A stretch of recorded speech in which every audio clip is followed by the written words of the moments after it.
4 methods to stop translating in your head. You're going to stop translating in your head from your native language to English language and then use English directly. Hi everyone, my name is Shalima and welcome back to my another session of learning English and speaking English skills. In today's lesson, I am going to take up something that is a major problem and everybody wants to achieve it.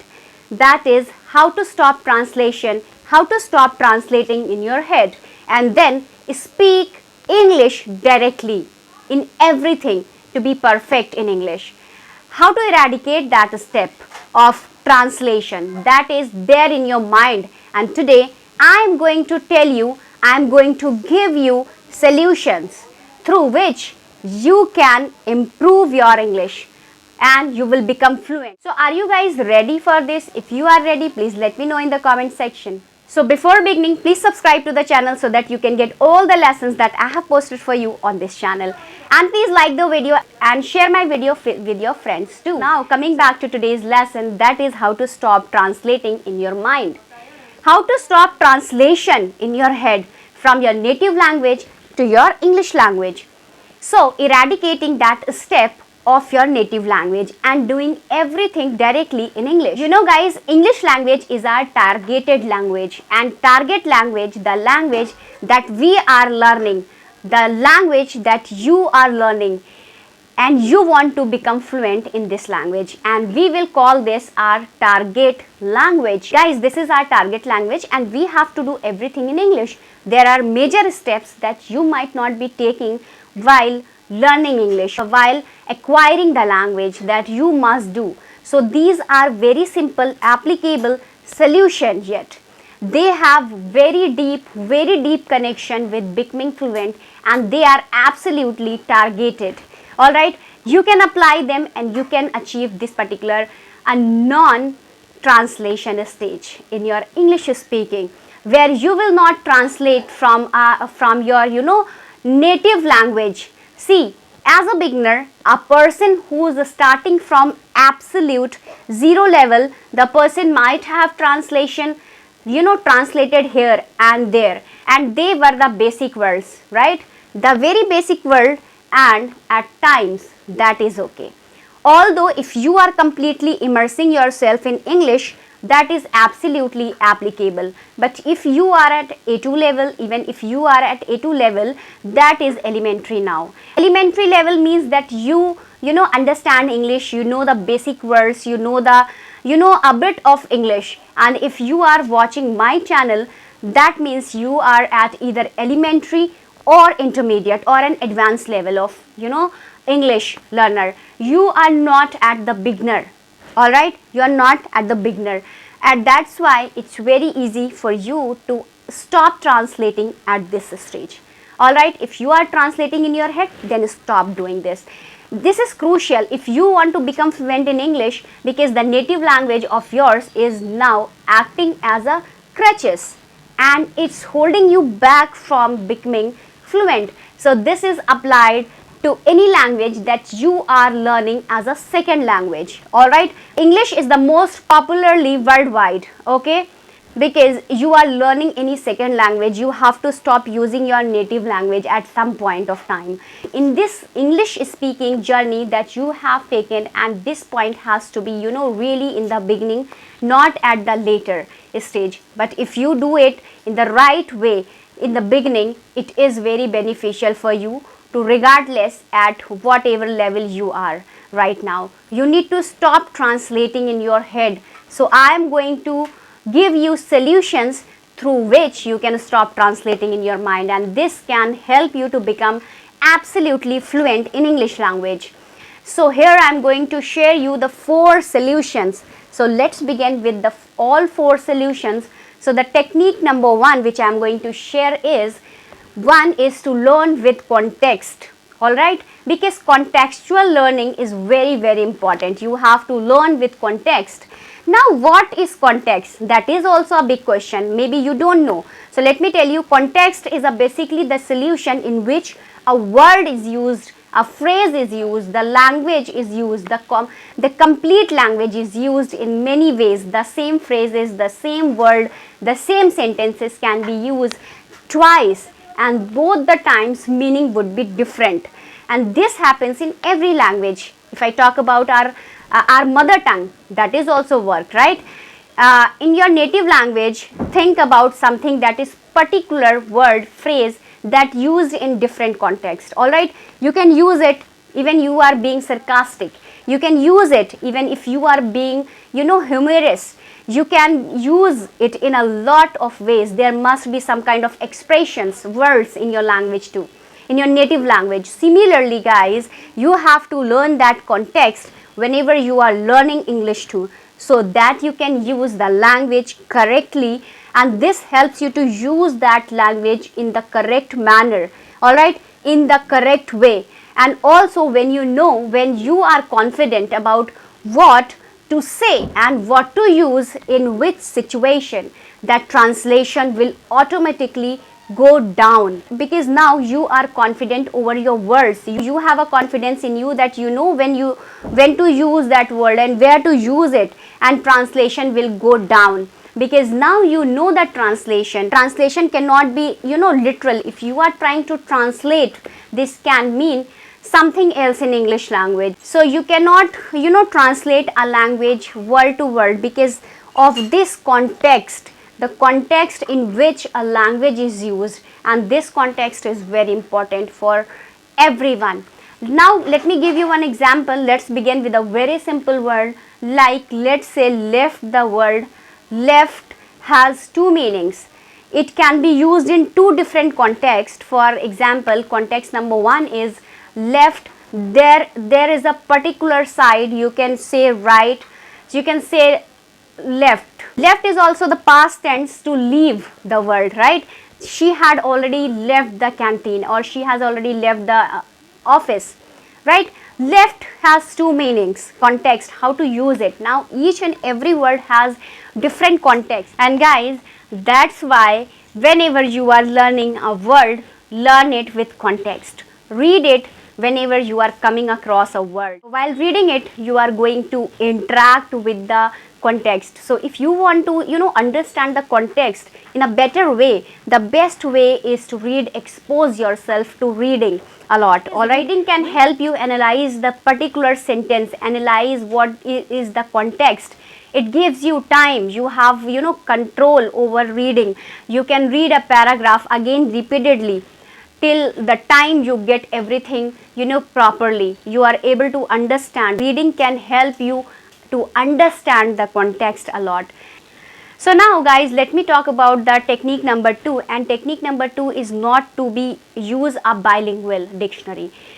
Don't use the bilingual dictionary, guys. Okay, basically it means this is going to translate it for you, okay, and it's not going to give you a meaning. What this dictionary will do is to translate the word from English to your native language and give you a word that is the counterpart in your native language, and this is hazardous for you. Okay, now learning through your native language at the very beginning is like okay, because as an adult we need to fasten up the process, and for that a lot of times that if you are just exposing yourself to English, people do that for very basic words. For example, table, chair and all that. Now when I am saying bilingual dictionary, I am not referring to these basic words like basic verbs like run, this and that. No, if you learn these words with context, again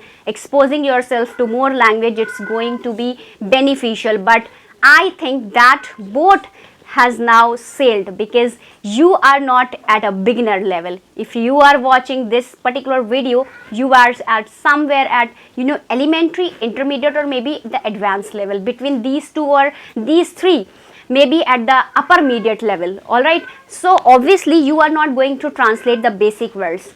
All right, you are not going to go take up the dictionary and to look for some basic words. You know that, you know them. All right, that's there with you. All right, so what you will use a dictionary for a difficult word that you come across while reading, while listening, and while interacting with the language. So you will use dictionary for all the new words, all right, difficult words, challenging words, I can say. And if you are using bilingual dictionary, for that's not good for you. Believe me guys, that's not good for you, because you are just translating it and you are just promoting translation in your head through it. All right, what you need to do is you need to take up English dictionary, take up any good transferable English dictionary like Cambridge or like Oxford. These two are the best one. All right, and now what you have to do is you have to take up the English dictionary, and what you are supposed to do is you are supposed to take up a difficult word and then look at the meaning which is explained in simpler English words. All right, that is kind of an explanation.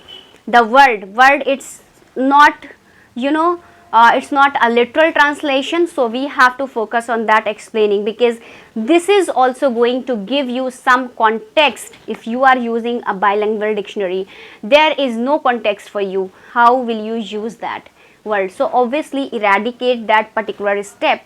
Guys, you can use Google Translate for every advanced word, right? So that has another purpose. It has total different purpose on unknown language. You can be translated on Google Translate, and it helps you to understand. But this language is what we are acquiring. For example, there is a phrase in Spanish language, you do not know about it, okay, you want to know about it.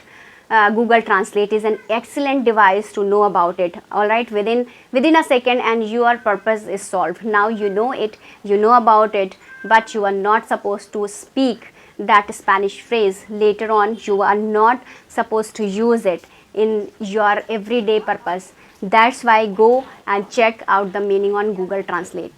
So guys, now let's talk about technique number 3. And the technique number 3 is associate word in English. Association. What you need to do, associate your language learning a particular word. Associate with a situation. Associate it with another word. For example, you are taking the word ponder. Okay, ponder, you can associate it with its synonym. To ponder is to think about something. So you might be pondering about your future, and you might be pondering about upcoming meeting, the exams. Create the sentence related to your own life, the real life situation, anything that you are facing. Associate it with yourself, something that you feel, something that you do, and then you will remember it and you will know how to use it. Okay, and it will become easy for you to use it, and hence the translation step will be eradicated. So you need to associate the words with something, and then you will be able to retrieve it. For example, the word illusion, right? So illusion is a word which you can associate with vision, with thinking, with something, right? That is fake, something that is not real. A lot of words you can interconnect it together, and with this particular method you will be able to remember more words. Plus, when you remember more words, you will have more things to say about something, all right? And you have more content to speak. And here, no translation or less of the translation, because now you have a lot of things to say, because you have associated with a particular things, and you know how to use it. It will be easier for you to associate with something, and something that is meaningful for that particular word, that is meaningful. So that is what you do, and you have to associate the word with something meaningful. You can use it with synonyms, you can use the meaning, you can use a situation or your own personal experiences. Build that particular active uses the language in your mind, so that you can retrieve it and speak the word directly instead of translating it from your native language. All right, so that is the idea which I have shared you. Now let's talk about the technique number 4, and 4 is to watch YouTube in English. Watch YouTube in English. Now how this is going to help you to stop translating and directly use English for your speaking everything everyday purpose, because you are consuming good content through YouTube. All right, When you are watching English content on YouTube, you are listening, you are watching, and you are also looking at context, how it used, in what context is it's getting used. All right, you get interacted with the language, and YouTube is the biggest platform, guys, to get free content, watch in English. So you can go watch some great videos, you can watch them, in English. Now you have this particular channel. I'm talking about my channel. All right, you can watch my content also, for listening, as a listening purpose also, and I have shared so many things. So this is also, a great way to improve your English. I'm not praising myself, but still you can watch my videos, because here I'm just talking in English, and if you are listening, you will get a lot of things, you will get a lot of words. All right, so I think this is the thing which you can, apply on yourself. You have to just select few channels which gives you a good content. All right, you can just take up all the advantages that we can learn English through this particular, resource. And I can say YouTube is a big resource, and we can use it to improve our English, definitely, by watching content, because this is important. This helps you in good intake of English language. So you must, listen to a lot of English content, and watch it, and watch a lot of English content on YouTube. Okay, so YouTube is the biggest platform, everybody knows that, and you are getting it free also. You are not going to pay anything for that. All right, so this is the great way to enhance your communication skills. There are a lot of channels where you will get only the vocabulary videos. There are a lot of channels where you are getting, more content about English, right? So you have to select the channel, and you have to watch that channel. All right, so here I have shared 4 methods to stop translating in your head, and you can stop translating in your head from your native language to English language, and then use directly and eradicate that step of thinking in your native language, and then using English after translation. All right, eradicating it. So completely use English directly, speak English without translating. This is the, biggest challenge for everybody. Everybody is translating in their head and then speak. So this is the challenge which I have told you, which I have shared you 4 methods to use them and speak English fluently. So guys, that's it for today's video, guys. I think you like the video, and if you like the video, please give thumbs up, and don't forget to subscribe my channel. So thanks for watching. Bye bye, take care.